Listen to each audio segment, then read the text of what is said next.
নমস্কার, নিউজ 18 বাংলায় আপনাদের স্বাগত। আপনাদের সঙ্গে রয়েছি আমি প্রিয়াঙ্কা। ঠিক বিকেল 5টায় 5টার 5 মিশালি নিয়েই শুরু করতে হচ্ছে আজকের এই বুলেটিন।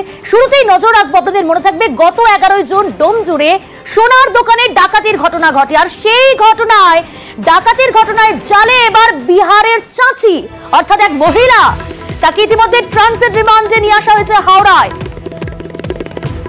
ডাকাত দলে লিংম্যানের কাজ করত চাচি, বিহারে পাকড়াও। ডোমজুড়ে ডাকাতির ঘটনায় অভিযুক্তরা। ডোমজুড়ে ডাকাতিতে মহিলা সহ ধৃত 5। ডাকাতদের লজিস্টিক সাপোর্ট দিত ধৃত মহিলা অর্থাৎ চাচি, যাকে ইতিমধ্যে গ্রেফতার করেছে পুলিশ, যাকে ট্রানজিট রিমান্ডে হাওড়ায় নিয়ে আসা হয়েছে। সেই চাচি লজিস্টিক সাপোর্ট দিত, এমনটাই পুলিশ সূত্রে এই চাঞ্চল্যকর তথ্য কিন্তু সামনে উঠে আসছে। আমার সঙ্গে দুই প্রতিনিধি রয়েছে, দেবাশিস রয়েছে এবং দীপক রয়েছে। প্রথমে আসবো দেবাশিসের কাছে। দেবাশিস, তোমার কাছে জানতে চাইবো কিভাবে পুলিশের জালে পড়লো এই বিহারের চাচি?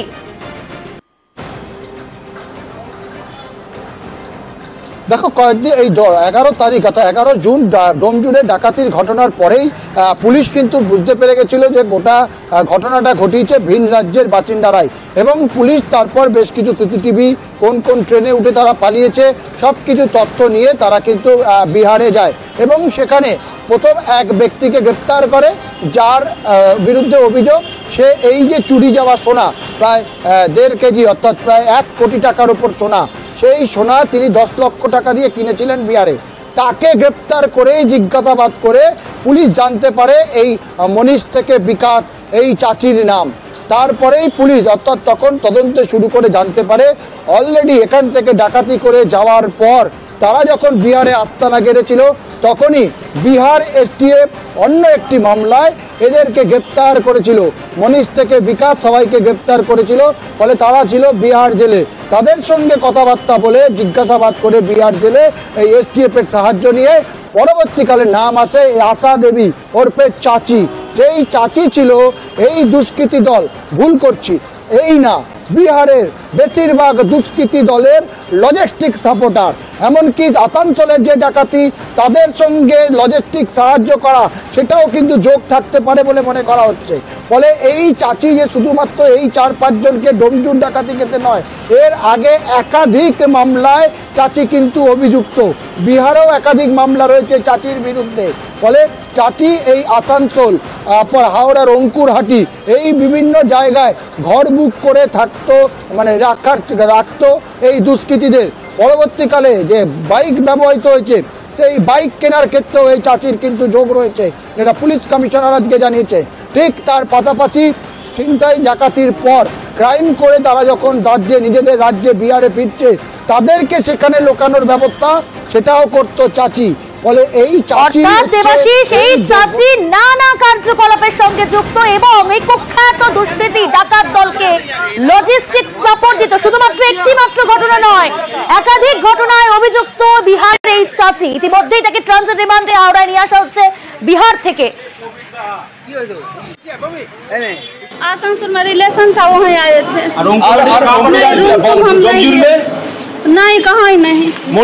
मोनीष महातो के कौन है आपको? नहीं जानते हैं, कोई नहीं है, हमको नहीं चिनते हैं उस सबको। क्या काम करते थे आपका? काम क्या? खेती बाड़ी करते हैं घर पर। क्या डाकाती में प्लान किया आप? डाकाती में नहीं, नहीं।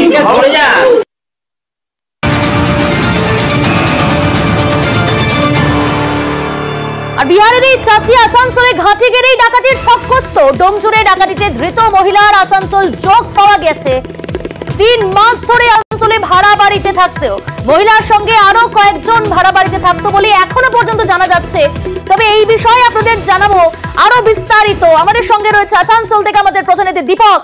এই জায়গা থেকে বোঝার চেষ্টা করব, 3 মাস ধরে আসানসোলে ভাড়া থাকতেন, আর কে সঙ্গে থাকতো, কোথায় ভাড়া থাকতো এই ধৃত চাচি, কি জানা যাচ্ছে এর সম্পর্কে? প্রতিবেশীরা কি জানাচ্ছে?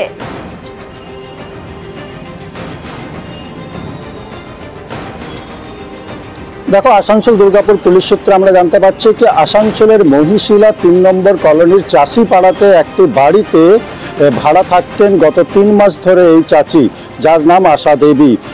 3 মাস ধরে এই বাড়িতে ছিলেন এবং যখন বাড়ি মালিক তার কাছে তার পরিচয়পত্র চাই, তখন সেই সময় পরিচয়পত্র ঠিকঠাক না দেখাতে পারে এবং কারণবশত কি সেই সময় বাড়ি মালিক চিকিৎসার জন্য বাইরে চলে যায় এবং 3 মাস ডোমজুড়ে ডাকাতির ঘটনার পরে রাতারাতি বাড়ি ছেড়ে দেয় বাড়ি মালিককে না জানিয়ে চাচির ভূমিকা কি ছিল এই গোটা ঘটনায়, সোনার লুটের ঘটনায়? চাচির ভূমিকা হচ্ছে ঠিক যেমন সুবোধ সিং এর একটা গ্যাং চলতো, পার্লার গ্যাং চালাতো, কিন্তু চাচি গোটা ঘটনারই ছক কষা হতো, কাদেরকে ডাকাতি করতে হবে, কোন জায়গায় ডাকাতি করতে হবে এবং ডাকাতি করা যে সোনার গয়না সেটা কোন দোকানে বিক্রি করতে হবে, গোটা ঘটনারই মাস্টার মাইন্ড ছিল চাচি। এবং বিহারের থেকে আসানসোলের একটা নিরাপদ জায়গা মনে করেছিল চাচি, তাই কিন্তু 3 মাস আসানসোলে থেকে ডোমজুড়ে যে ডাকাতি, সোনার দোকানে ডাকাতি ঘটনা ঘটেছিল, সেইখানকার গোটা ঘটনা ছক কষেছিল। এবং ডোমজুড়ে যে বাইক ব্যবহার করা হয়েছিল, ডাকাত দল যারা বাইক ব্যবহার করেছিল, সেই বাইক কিন্তু আসানসোলেই কেনা হয়েছিল, এমনটাই আসানসোল দুর্গাপুর পুলিশ সূত্রে জানতে পারছি। অর্থাৎ রানীগঞ্জে একদিকে সোনার দোকানে ডাকাতি হয়েছে, তার পরের দিনই ডোমজুড়ে সোনার দোকানে ডাকাতি হয়েছে। পুলিশ এখন কোথাও না কোথাও এই রানীগঞ্জে সোনার দোকানে ডাকাতি এবং ডোমজুড়ে ডাকাতি, চাচির ভূমিকা কি আছে সোনার দোকানে ডাকাতি রানীগঞ্জে, তা কিন্তু আসানসোল দুর্গাপুর পুলিশ রীতিমতো হাওড়া পুলিশের সঙ্গে যোগাযোগ রাখছে। ওই ভাড়া দিয়েছিল ওর বাবা বাহাদুর আমাকে বলে যে আমাদের নিজের গতিয়া হয়, আমাদের কুটুম পাড়ায় থাকে, সেটা তো ভাড়াটা তুমি পড়ে আছে ঘরটা, ভাড়া দাও। আমি ঠিক আছে, তো ভাড়া লাগবে, কিন্তু আমি এই ব্যাচেলার দেবো না, ফ্যামিলি সমেত যদি হয় ভাড়া দেবো, আর লাগবে আধার কার্ড। তো আধার কার্ড একটা দিয়েছিল, কিন্তু আধার কার্ডটা একদম কালি বোঝা যাচ্ছিল না, নামও বোঝা যাচ্ছিল না। আমি বললাম যে এইটা চলবে না, আর ফ্রেজ দেখে দাও। ফ্রেজ দেখে ওর বাবাকে দিলাম, তারপরে আর ওর বাবা আমাকে কাগজটা দেয়নি, তখন আমি চেন্নাই চলে গেলাম। চেন্নাইতে আমার কতদিন ভাড়া ছিল? 3 মাসের উপরে। কি কাজ করতো কিছু জানতেন? বলছে পাথর লোড আনলোড করে পাথর। আরিয়া রোহিত্রাস, জয়ন্ত সিং, তার কুকীর্তি প্রতিদিন প্রকাশ্যে আসছে, খবরের শিরোনামে আসছে। এই খবর কি আজ কুকীর্তি প্রকাশ্যে এসেছে জানাবো আপনাদের একটা বিরতির পর, সঙ্গে থাকবেন।